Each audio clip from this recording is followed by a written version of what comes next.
They did pass TPA. It was an exciting event. I don't know that I've seen anything quite like that in D.C. just in terms of the way it unfolded. It is sort of a little bit of a tribute to Congress that they can figure out how to do the right thing when they know it's important. So in the end, they got it done, but it certainly wasn't pretty.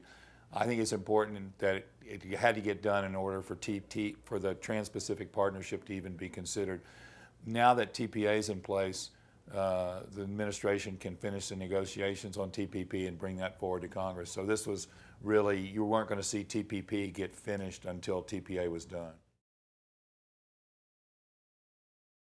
If we're facing a 7% tariff going into Japan for our French fries, and the European Union countries are facing a 5% tariff, that 2% can make the difference, all the difference in the world. So this will start tariffs to zero for U.S. products going into, U.S. potato products going into these TPP countries. It's very important to us. So the highway bill has to be reauthorized, or extended for a year. So it needs a new 5-year reauthorization. That's the perfect place to consider truck weights. Will they do a long-term reauthorization, or will they just sort of kick the can down the road and do a short-term measure? I hope they will do a long-term transportation bill. That gives us the opportunity to move the truck weight issue forward.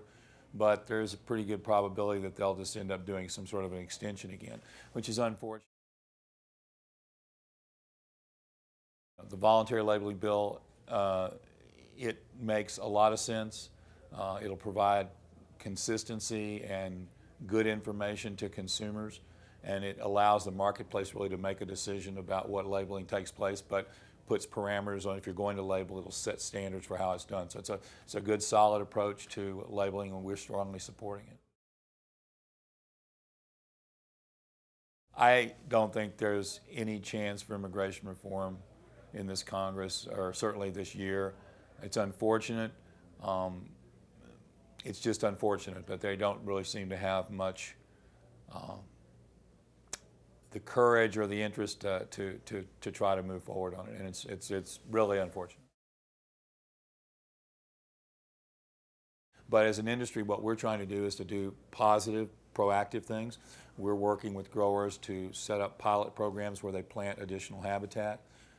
And start the process of, we don't know the whole solution, but we do know things we can do. One of the things we can do is start to expand the available habitat for bees, and so we're working on that as an industry.